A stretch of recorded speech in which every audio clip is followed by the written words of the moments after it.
Evil housekeeper locked the maid and twins in the bathroom until the millionaire uncovered the truth. Rain fell softly against the tall windows of Ashford Manor, each drop sliding down the glass in slow motion, blending with the faint echo of a piano that seemed to play itself somewhere deep within the house. No one had touched that piano in years. What lingered was memory, an echo of hands that once brought warmth to its keys. The manor stood beautiful, yet breathless, its silence heavy, its air thick with the scent of damp wood and loneliness.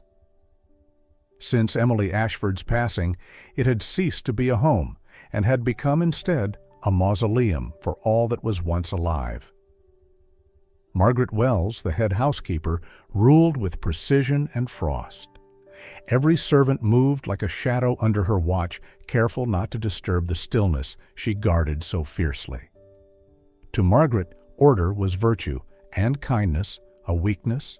Upstairs, behind a dark oak door, lived Ethan Ashford, the master of the estate, a celebrated architect once known for turning stone into poetry. But that poetry had died the day Emily did. Surrounded by unfinished sketches and unopened letters, he lived only with the emptiness that never betrayed him, the one thing that stayed when love had gone. This morning, the rain had not stopped. From the misty path leading to the gardens, a small figure appeared beneath a faded umbrella. Her coat was drenched, shoes muddied, but her steps were steady. As the iron gates creaked open, Margaret's sharp eyes narrowed. "Who are you?" she asked, her tone as cold as the rain. "Good morning," the woman replied softly. "My name is Lila Dawson. I'm here for the housekeeping interview." Margaret glanced at her worn clothes, lips curling. "This is Ashford Manor, not a charity. Leave your shoes outside." Lila bowed her head with quiet grace. "Yes, ma'am. I only hope to earn an honest living." Shadram from the landing above, Ethan paused. Through the dim light, he saw her standing under the dripping roof, shoulders trembling slightly. There was something in her eyes, a gentleness tinged with sorrow, that caught him off guard. He couldn't name it then, but something in him stirred, and he would never know that this rainy morning would be the beginning of everything he thought he had lost forever. Stepping into the main hall, Lila felt as if she had crossed into another world. The space was vast, every footstep echoing and dissolving beneath the high ceilings and the solemn portraits that lined the walls. The air carried the scent of damp oak and burnt wax, a coldness that spoke of years without warmth. Margaret led her down a long corridor without a word. Each of her steps struck the marble with the precision of a ticking clock. At last, they stopped before a heavy oak door. "Wait here," Margaret ordered quietly but firmly, then entered first. Her voice echoed from inside. "Mr. Ashford, she's here." A pause. Then a deep, weary voice replied, "Let her in." Lila took a breath and crossed the threshold. The study was large but frozen in time, unfinished sketches, stacks of paper, dust caught in the half-light filtering through the curtains. At the center sat Ethan Ashford, his white shirt slightly creased, his eyes pausing on the woman still wet from the rain. "You're Lila Dawson?" he asked. "Yes, sir." "Do you have experience working in large estates?" She shook her head gently. "I used to teach children, but lately I've been looking for steady work." "Teach children?" His tone softened slightly. "My twins could use someone who understands them." Margaret cut in sharply. "Sir, she applied for cleaning, nothing more." Ethan turned, his voice calm but edged with steel. "I'm the one asking the questions." Silence fell. Layla lowered her gaze, fingers tightening around the hem of her coat. Ethan rose and walked to the window. "I'm not looking for perfection. I'm looking for decency." He turned back to her, his eyes steady. "If you mean what you say, Ashford Manor will have a place for you."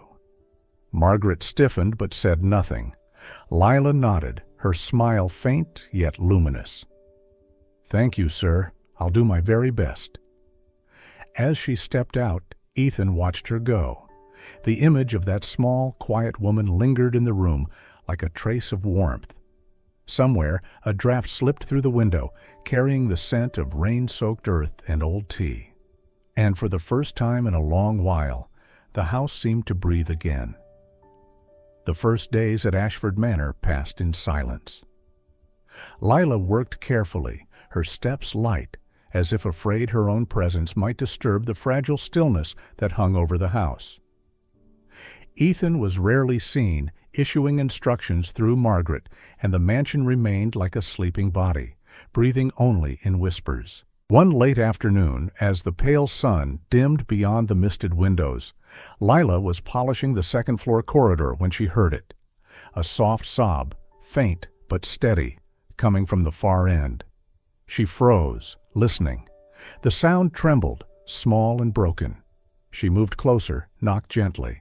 No answer, only a child's breath, caught between fear and longing.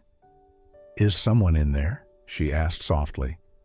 A tiny voice finally replied, fragile as paper. We want Mommy." The words pierced her. She pressed her palm to the door, her throat tightening. "I'm not your mother," she whispered, "but I could stay for a while, if you'd like me to." Silence stretched, then the door cracked open. Two small faces appeared, Oliver and Grace, their eyes glistening, wary and sad. The room behind them was filled with expensive toys, yet stripped of warmth, like a museum of forgotten laughter. "This room feels too sad," Lila said gently. "Shall we turn it into a magic castle?" Grace blinked. "Magic? You can do that?" "Of course," Lila smiled, "but magic only works if you believe in it." She took a clean sheet, draped it over two chairs, tying the corners into a small tent. Crawling inside with them, she whispered, "This is the castle of Prince Oliver and Princess Grace, and I'm the castle keeper, here to protect you from the storms that make hearts cry." Grace giggled, a sound bright and trembling. Oliver followed, his laughter awkward at first, then freer. For a moment, the room breathed again. Then came the sharp echo of heels. The door burst open. Margaret stood there, face flushed with anger. "What is the meaning of this?" she barked. Oliver pulled Grace behind him. Lila stood, heart racing but calm. "I was just keeping them company. They were lonely." "You were hired to clean, not meddle. Who allowed you in here?" Before she could answer, Ethan appeared in the doorway. He had heard the commotion from the hall and stepped in quickly. The scene froze him for a heartbeat, the children frightened, Margaret shouting, and Lila standing protectively in front of them, trembling yet unyielding. "That's enough, Margaret." Ethan's voice was low, cold. "You're scaring the children." "Sir, she—" "I saw." His gaze swept the room, the white sheet, the small hands clutching toys, the hint of laughter still lingering in the air. If this brought them a smile, then it's the best thing that's happened in this house in years.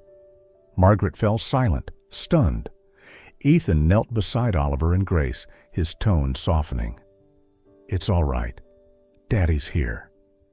The twins clung to him, still sniffling.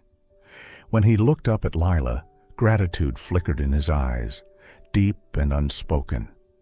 In that quiet moment, amid tears, the scent of rain and the fragile hum of hope, an invisible thread was tied, delicate yet strong, between a grieving father and the woman who had just opened the door to his children's hearts.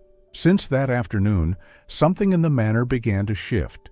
It was still quiet, still solemn, but the silence no longer suffocated. It felt as if someone had cracked open a window, letting a timid beam of light slip into corners that had long forgotten warmth. Lila continued to work in her quiet way, but her silence carried gentleness now. Each morning she changed the water in the old vase, polished Emily Ashford's framed portrait, and whispered a soft greeting, as if the woman were still there. She didn't know whether Ethan noticed, yet sometimes when she passed the study, she could feel his gaze linger, a look no longer distant, but curious, almost grateful. The twins, Oliver and Grace, slowly shed their shyness. They began to seek Lila out whenever possible while she swept the hall, washed linens, or arranged the parlor. Oliver liked to hand her the clean cloths, while Grace followed her everywhere, humming nursery rhymes Lila had taught her. Whenever laughter drifted through the corridors, the servants would glance up in disbelief, as if they'd forgotten what joy sounded like. At night, after Margaret had retired to her own quarters, Lila often sat by the children's door, reading softly from old storybooks. She didn't just read, she asked questions. "If you were the princess and the rain never stopped, what would you do?" she asked once. Grace thought for a moment, then smiled. "I'd laugh really loud, so the sky knows I'm not afraid." Lila laughed too, and the sound, light, fragile, real, filled the room with a warmth no fire could match. That laughter began to spread through the house. Ethan, walking the corridors late at night, often heard it. At first, he only paused for a second before continuing on.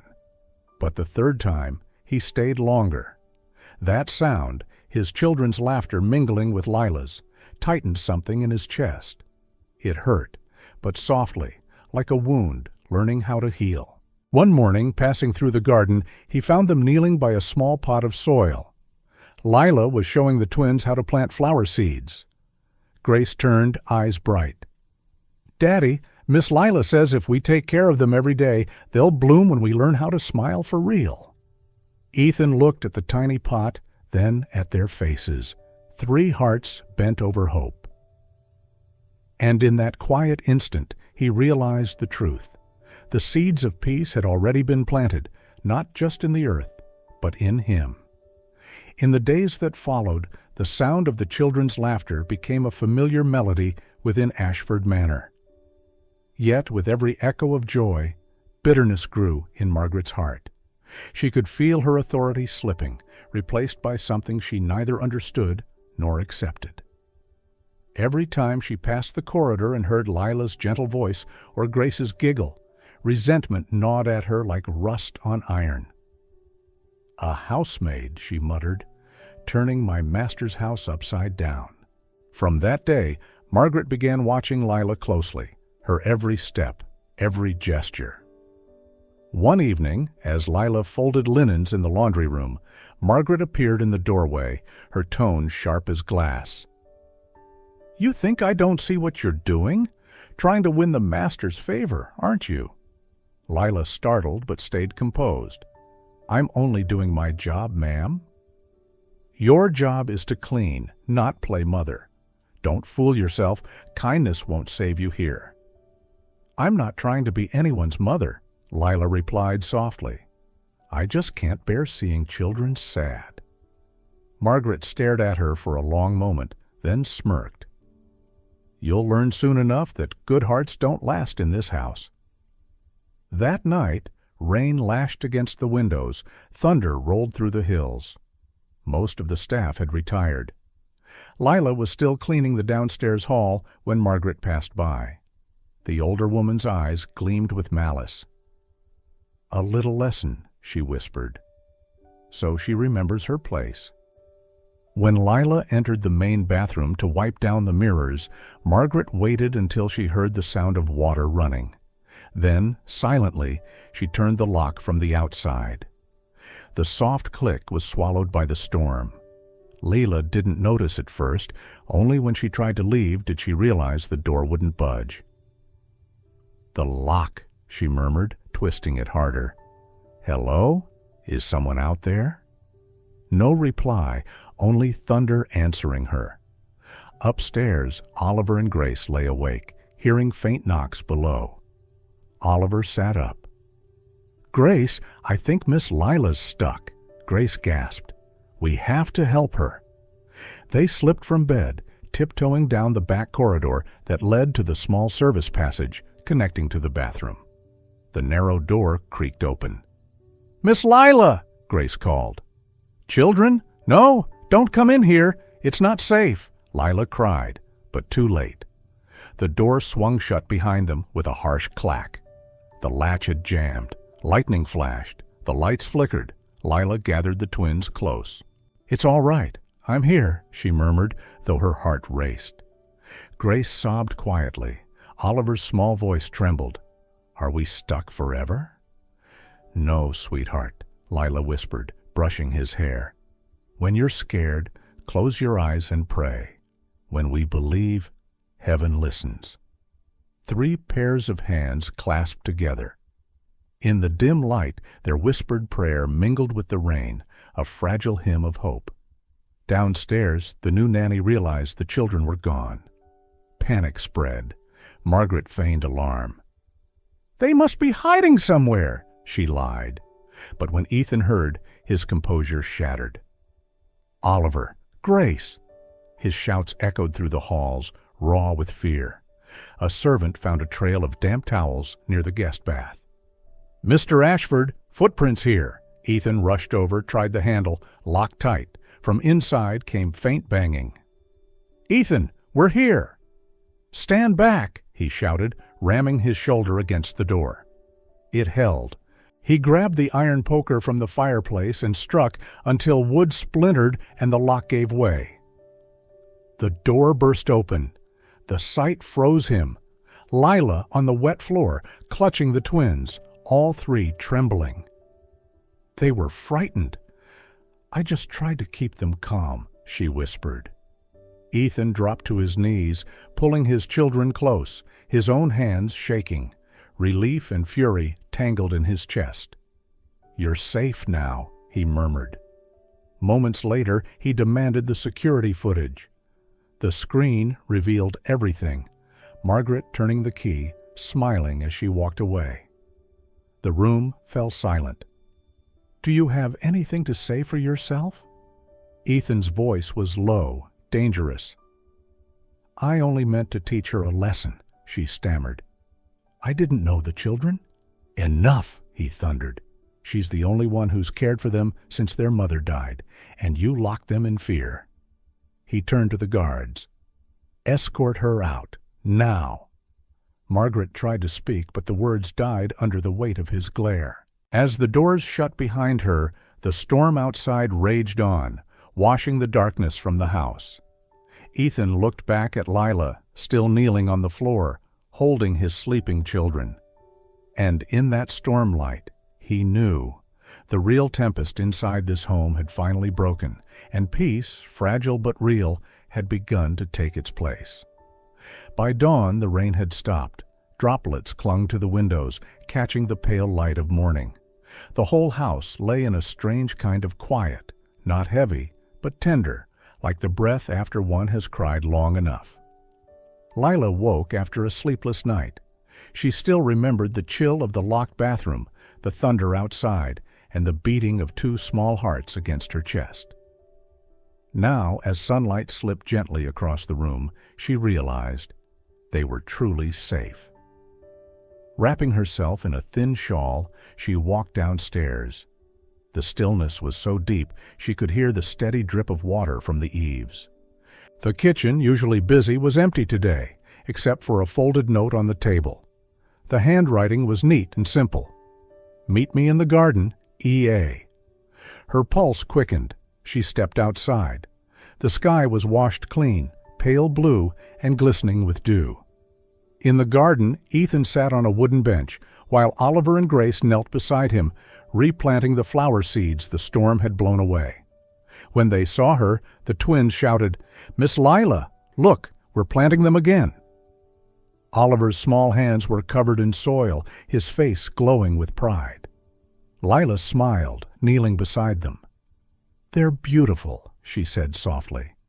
"Flowers always find a way to stand after the storm." Ethan's eyes met hers, different now, open and warm. "I wanted to thank you," he said quietly. "If not for you, I might have lost everything." "You don't need to thank me," she replied. Anyone with a heart would have done the same. He paused, his voice lower, sincere. "You brought something back into this house, something I thought was gone forever, life." Lila lowered her gaze, but a faint smile touched her lips.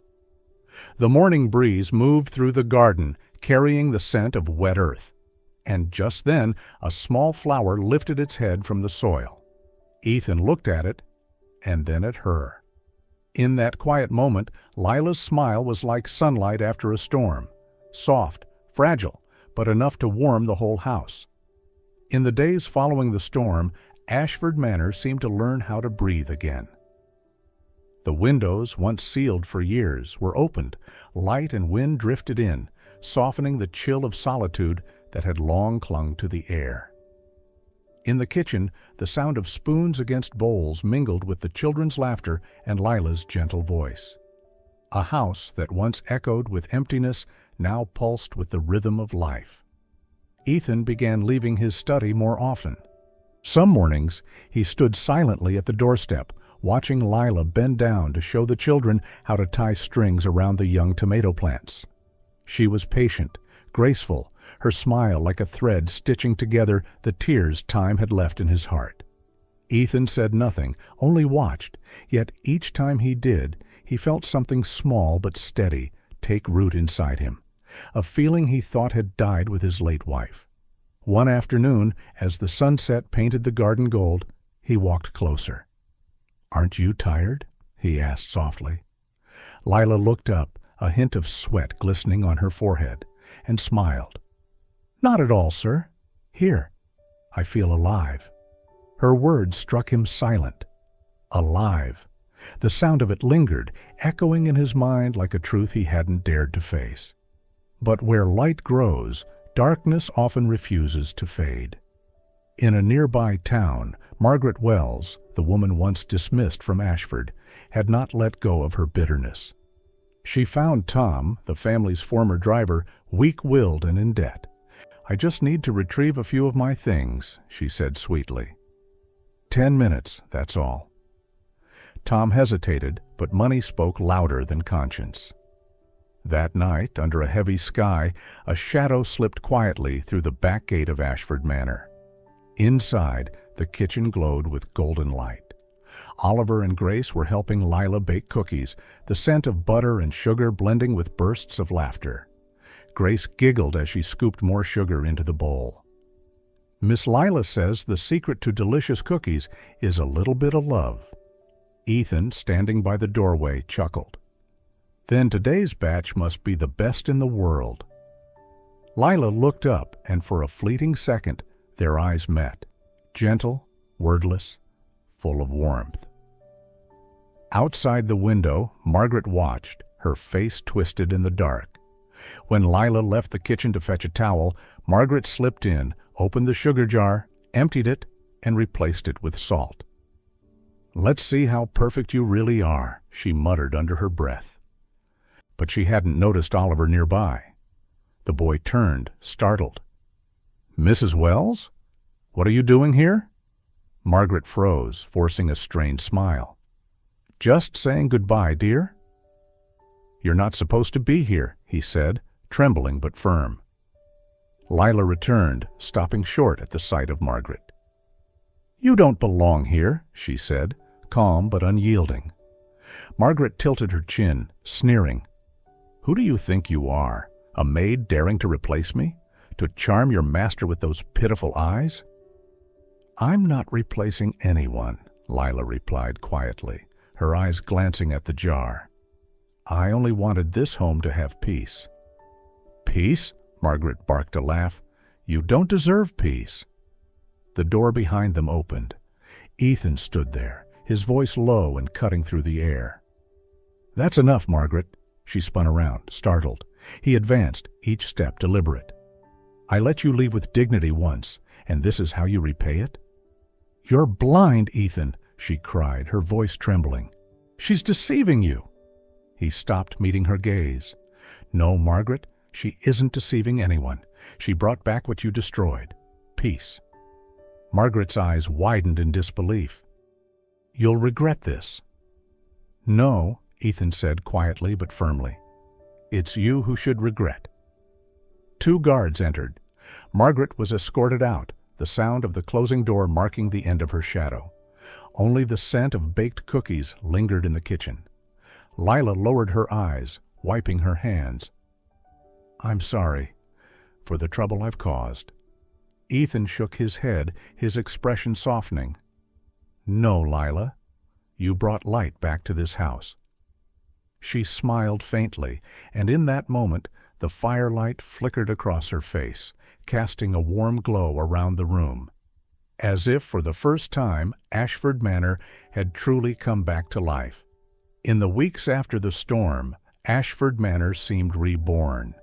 Windows opened to sunlight, the scent of cookies lingered in the air, and laughter echoed again between the walls that had once known only silence. Ethan no longer hid behind blueprints. He spent time with the children, sometimes just standing at the doorway, watching Lila play with Oliver and Grace in the garden. Each afternoon, as the sunset gilded the grass, he felt his heart grow lighter. After years of grief, the house had finally learned how to smile. But peace in Ethan's life never lasted long. One misty morning, a servant brought him an envelope with no name. "Found at the gate, sir," the man said, placing it on the desk. The paper was old, folded neatly. Ethan opened it and froze. Inside was a photograph of Emily, his late wife, in a hospital bed, holding a newborn. But the baby wasn't Oliver nor Grace. At the corner of the photo, a trembling scrawl read, "Not every child you love carries your blood." For a long moment, the world tilted. Ethan sat motionless, the photo slipping from his hand. When night fell, he was still there, surrounded by dusty files, birth certificates, hospital records, fragments of a past he was desperate to make sense of. Then his eyes caught a single line in the delivery log, and his breath hitched. Attending nurse, Margaret Wells. The name struck him like a blade. 3 days later, the morning quiet shattered. The guard rushed in. "Sir, a woman is at the gate. She says she carries the truth." Ethan was about to refuse, but when he heard the name, he stopped. Margaret Wells. The gates opened. She entered, thinner, grayer, but with eyes still sharp as glass. In her hands was a worn folder. "I think it's time you knew," she said hoarsely. "The truth I've kept for 3 years." Ethan's voice was low. "What truth?" "About your children," she replied, dropping the folder onto his desk. "One of them isn't yours." Silence fell heavy in the room. Lila, approaching from the hallway, froze. Grace peeked in and ran to Lila's side, clutching her skirt. Ethan said nothing, just flipped through the papers, his eyes burning holes through the yellowed pages. "The night Emily gave birth," Margaret began, her voice echoing. "She delivered twins, a boy and a girl. The girl wasn't breathing. The doctors pronounced her dead. But that same night, in the same hospital, a cleaning woman, poor, desperate, gave birth to a baby girl, and she died a few minutes after giving birth because her body couldn't take it because of the premature birth. She begged to hold her baby one last time. When I brought Emily's daughter to her, the little one gasped and began to breathe again. I saw what I mistook for a miracle, and I switched the name tags, telling myself mercy justified the theft." Ethan's voice broke. "You switched my child?" "I saved her," Margaret said, eyes glinting. "Without me, that child would have died. Emily was happy. The poor woman found peace. I did what was right." "Right?" Ethan's tone hardened. "You stole a life from where it belonged." Margaret laughed bitterly. "You still don't get it, do you? The child clinging to that maid of yours, it isn't your blood." The room fell silent. All eyes turned to Grace, trembling in Lila's arms. Lila held her tighter, as if letting go would make the world collapse. Ethan closed his eyes, drew a slow breath, then looked up, his voice steady. He stepped toward Margaret. "You think a few papers can change my heart?" he said, calm but fierce. "No, Margaret. If that's the truth, then I'm grateful, for I've learned to love a child who didn't need my blood to belong." She stared at him, stunned. You're denying the truth? No, he said quietly. I'm choosing love over blood. The words rang through the air, soft but powerful enough to shake the walls. Outside, rain began to fall, heavy and mournful. 2 guards entered at Ethan's signal. Margaret struggled, shouting above the thunder, "You'll regret this! You all will!" But her voice was swallowed by the storm as the doors closed behind her. Ethan turned back. Lila sat on the floor, still holding Grace. Oliver stood beside them, eyes wide. Ethan knelt, placed a trembling hand on his daughter's hair. "No matter who gave you life," he whispered, "you will always be my child." Grace burst into tears and threw her arms around his neck. Lila bowed her head, tears glistening. Outside, the rain kept falling, but it no longer felt cold. Inside the house, a new light had been kindled, the light of love that no secret could ever extinguish. A week after Margaret's departure, the DNA results arrived. The thick envelope lay on Ethan's desk, heavy as if it carried the weight of the world. He stared at it for a long time, then tore it open with trembling hands. Only a few cold words stared back at him. Not biologically related. Ethan leaned back, closing his eyes. For a moment, he thought he might collapse. But then the door creaked open, and the children ran in, Oliver clutching his worn teddy bear, Grace laughing softly. And suddenly all fear dissolved. He opened his arms, gathering them both close, breathing in the scent of sunlight in their hair. "My loves," he whispered, "a family isn't born from blood. It's born from love." Lila stood at the doorway, silent, watching. In her eyes, a soft glow spread across the room like the touch of a miracle. And in that moment, she understood. Perhaps fate hadn't brought her here to clean floors, but to mend hearts that had forgotten how to beat together. Days passed in quiet peace. Ethan worked as always, but each evening he joined Lila and the children in the garden. Grace liked to sit beside her, chattering about her little dreams, while Oliver helped his father rebuild the small wooden playhouse. Ashford Manor, once a cold echo, now brimmed with warmth and laughter. One moonlit night, as a breeze carried the scent of flowers through the yard, Ethan found Lila sitting by the steps, wiping dew from a potted plant. "You're still awake?" he asked gently. "I couldn't sleep," she smiled. "The moon's too beautiful to miss." He came closer, holding a folded piece of paper. "There's something I'd like you to see." She looked up, curious. He unfolded it, a deed to a small house painted pale blue, nestled on the edge of town, the same one she had once said she dreamed of living in. "This isn't a gift," Ethan said softly. "It's a thank you for giving back what money could never buy." Lila shook her head, eyes shimmering beneath the moonlight. "I don't need anything," she whispered. "Everything I ever wanted is already here." Time passed. Spring arrived. The seeds Grace had planted bloomed, filling the garden path with color. Ethan and Lila worked side by side, shared breakfasts, traded quiet stories. Their bond grew slowly, gently, like flowers opening after the rain. One evening, after the children had fallen asleep, Ethan found her again on the porch. The moon cast silver light over the still pond. He stood for a while, then spoke softly. "Lila, you brought life back to this house, and to my heart." She turned to him, eyes glistening with surprise and emotion. Ethan smiled, stepping closer, and drew a small ring from his pocket. "I can't promise you the world," he said, his voice low and sincere, "but I can promise to hold your hand for the rest of our lives." The wind stirred, rustling the flowers in the garden. Moonlight fell upon them, 2 figures standing close, silent but full of warmth. And in that moment, Ashford Manor was no longer a place of sorrow, but a home, where love was born not of blood, but of hearts that found each other after the storm. That spring came earlier than any before. The Ashford garden bloomed in a sea of colors. Red tulips and white daisies lined the path of soft green grass. Sunlight filtered through the trees, falling on simple wooden chairs arranged around a small table draped in white lace.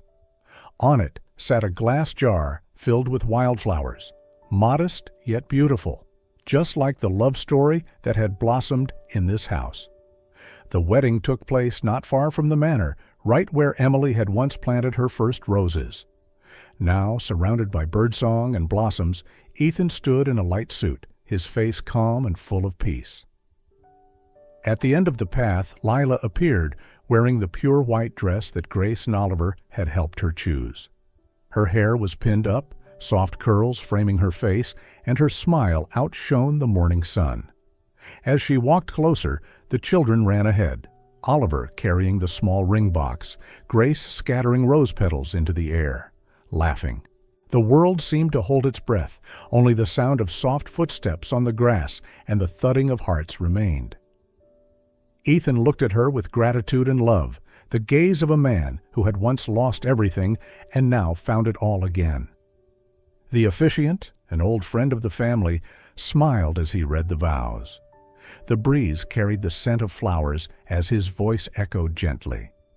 "Mr. Ethan Ashford, do you take Miss Lila Dawson to be your wife, to walk beside you for the rest of your life?" Ethan took her hand, eyes locked on hers. He nodded slowly. "I do," he said, his voice steady and warm, "because she taught me how to love again." Applause burst forth, laughter rippled through the garden. Grace squealed and hugged Lila while Oliver grinned, handing the rings to his father. Beneath the golden sunlight, the four of them embraced, a perfect picture of happiness, simple yet profound. Amid the music and the scent of sweet pastries, no one noticed the quiet figure standing at the edge of the garden. Margaret, now frail, her hair silver, leaning on a cane, watched from afar. In her eyes there was no longer anger, only a sorrow touched with regret. When Lila saw her, she paused, then walked toward her slowly. The crowd drifted aside, leaving the two women facing each other among the flowers. Margaret bowed her head. "I didn't think you'd want to see me." Lila smiled softly, reaching for her trembling hands. "I've already forgiven you." Margaret looked up, eyes glistening. A tear slid down her cheek. "You're stronger than I ever thought," she whispered, "and kinder than I deserved." Lila squeezed her hand gently. "Everyone deserves forgiveness, don't they?" They stood in silence. The wind carried the fragrance of blossoms, the faint sound of laughter mingling with distant music. Margaret nodded slowly, then turned away, walking toward the gate. Her figure faded behind the trees, but in her eyes shone something new. Peace. Lila watched her go, a small smile curving her lips. When she turned back, Ethan was waiting, holding a bouquet of wildflowers. He handed it to her, saying quietly, "Thank you for turning pain into something beautiful." She met his gaze, eyes shimmering. "No," she said softly. "You were the one who chose love over hatred." They stood side by side beneath the radiant spring sky. Sunlight, laughter, and music intertwined into a gentle symphony of joy. And there, in the blooming garden of Ashford, the story came to its end, not with tears, but with forgiveness, love, and the quiet truth that every wound, when touched by kindness, can bloom again. Autumn, 1 year later. Golden leaves carpeted the long road leading to Ashford Manor, a place that was no longer shadowed by grief, but filled instead with children's laughter and the sweet scent of freshly baked bread. Grace chased butterflies across the garden, while Oliver sat on the wooden porch, sketching beside his father. Inside, sunlight flooded the living room as Lila arranged framed family photos, preparing to hang them on the freshly painted wall. Among thank you letters and renovation bills, an old brown envelope slipped to the floor. On it, only one faint line of writing remained. From St. Mary's Orphanage. Lila hesitated for a moment, then opened it. Inside was a handwritten letter. Dear Mrs. Ashford, last week, while reorganizing our old records, we discovered a birth certificate that does not match the hospital's official files. Mother's name, Emily Ashford. Condition, newborn girl. Survived premature birth. Transferred to our orphanage early the following morning. If this information concerns your family, please come to verify. The child is now 8 years old. Administrator, St. Mary's Orphanage. Lila stood still, the letter trembling in her hands. Sunlight streamed through the curtains, falling across the page and illuminating one word. Survived. Her heart tightened. Ethan entered, paint still on his hands from the work outside. "What's wrong?" he asked. She handed him the letter, her voice barely above a whisper. "Ethan, it's possible that Emily's real daughter is still alive." Silence filled the room. Outside, Grace's laughter rang through the garden, light and pure as wind chimes. Ethan looked toward the window, his eyes deep with emotion, a quiet mix of hope and fear. He reached for Lila's hand, his voice steady. "If it's true, we'll find her, not to replace anyone, but to bring everyone home." The autumn breeze brushed gently against the door. Beyond it, a white bird soared across the sunlit garden. On the table, the letter fluttered softly, like a promise that the story of Ashford Manor was not yet over.